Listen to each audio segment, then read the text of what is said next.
Hi, I'm Troy, and welcome back to another on-the-road video brought to you by ApplianceVideo.com.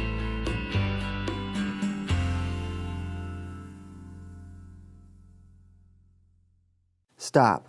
Before beginning any repair, always be sure to disconnect the power to the appliance. It is also recommended to test the outlet for proper voltage. So we're working on a Kitchenaid microwave. It's a built-in microwave above the range. The customer is having an issue where the interior light is not working. The interior light is up under here between the element on this microwave.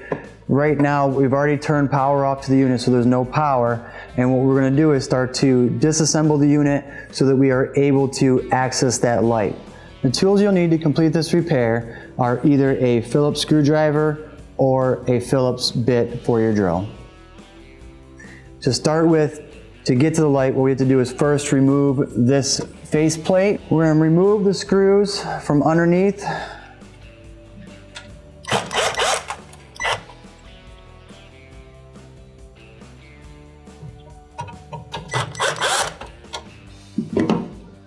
Once the screws are removed, the face plate is now loose.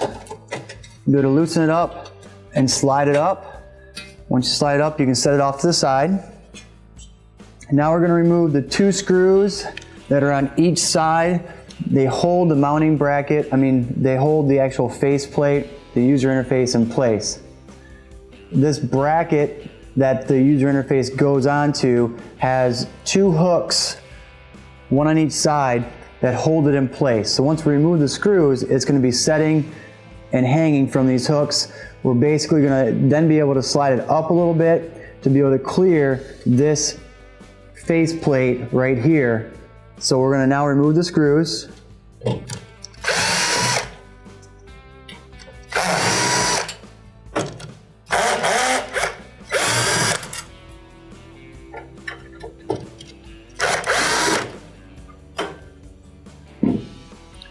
Now with the screws removed, if you like, you can remove the whole bracket and take the whole thing out and disconnect the wires. On this one, we have two plugs that we can remove and a ground wire.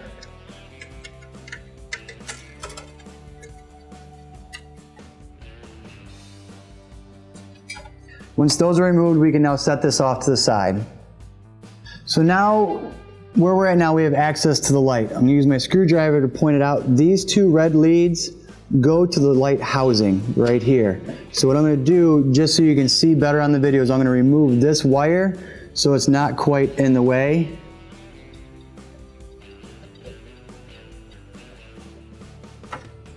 All right, so with that wire removed, we may have a little better visual of it. I can't do much about this one, but we may have a better visual. So what we're going to do is on the right side, when looking at the unit, there's these two prongs that come off and kind of tab into the top of the unit. So we're going to go ahead and we're going to reach in and we're going to release those two prongs so we can remove that metal bracket. Once we release them, it comes up and we can remove it right out of the way. And you can set that just aside. Now we can pull the light directly out of the unit.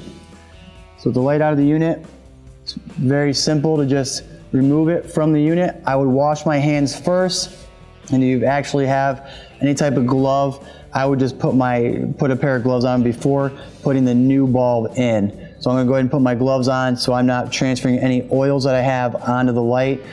You don't necessarily have to do that, but I do that just to be safe. So now I've put my gloves on, we're going to go ahead and just remove the bulb. It just pulls straight out of the bulb housing. Pull the bulb out, and we can set it aside, and then we can replace the new bulb. So after removing the bulb from the housing, I went ahead and took my meter and just set it to check for continuity on the old bulb, just to make sure that it was open, meaning that it was not making a complete circuit. And it was. We've also now tested the new bulb, and we have it showing a complete circuit. So what we're going to go ahead and do now is take the new bulb and put it back into the housing. So you take your bulb, it doesn't matter which side it goes into, it just has to slide into the lead ports. I'm going to take and slide the bulb into the lead ports. Once the bulb is back in the lead ports, we can take and put it back inside the tube, which holds it in place. And then you'll notice that we have the two tabs on the side with the circle holes in them. There's one on each side. Now these two pieces on the bracket are what set against those two tongues, one on each side of that light housing. So what we're going to do is slide the closed end back in to the left side if you're looking at the unit, and make sure that these two prongs slide over the bracket or the light housing, and we're going to tuck them back inside the hole on the right side.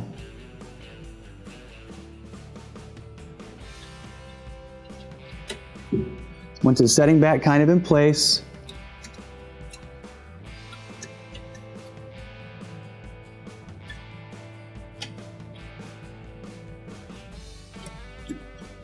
I've got it set back into where the closed end is tucked back inside of its holes. Now I'm going to go and push one side at a time back into the unit cavity.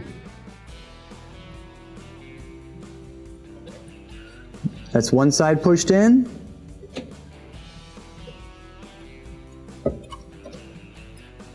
That's the other side pushed in. Now the light is secured back in place. If you did what I did and you had removed the wire leads from here, we're going to go ahead and replace it back onto the lead. Once that's back in place, that's set. We're now going to reassemble by putting the control board and the bracket back on, making sure that we plug both our harnesses and our ground wire back onto it, and then we're going to hang it back where it goes and reattach the screws. So with the light bulb back in place, I'm going to go ahead and open the door just for the sake of not scratching anything, and that I also have a platform to set on if needed. I've got the control board back in hand. We're going to take and we're going to reattach the ground wire back onto the bracket.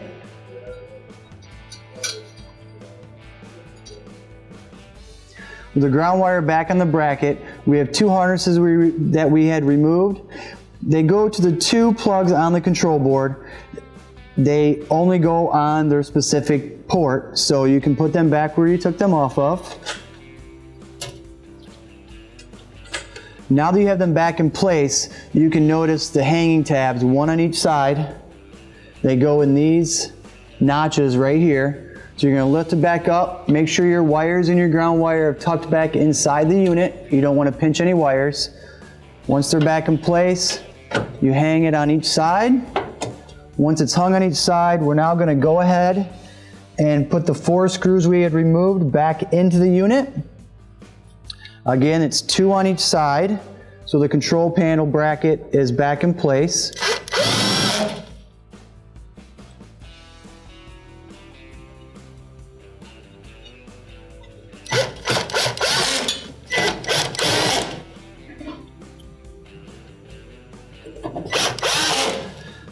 Once we have the bracket back in place, we're now going to put the cover, the stainless steel cover, back over the user interface. You'll notice that when you're putting this back on, this is the back side. You have this top lip.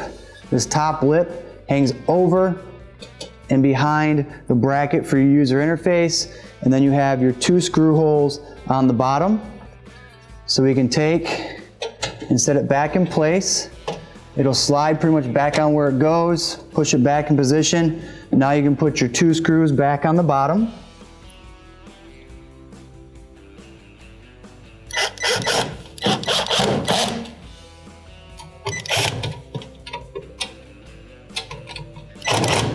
Once you have your screws back in and it's in place, you can push the unit back to where it goes and tighten your screws back down that actually mount the unit to your cabinet.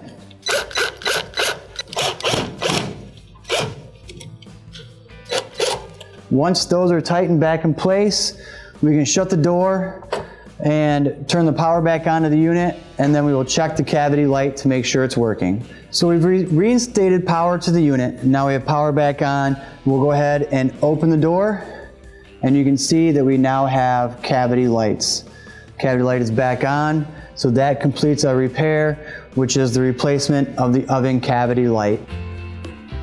Thank you for watching another quality repair video brought to you by ApplianceVideo.com.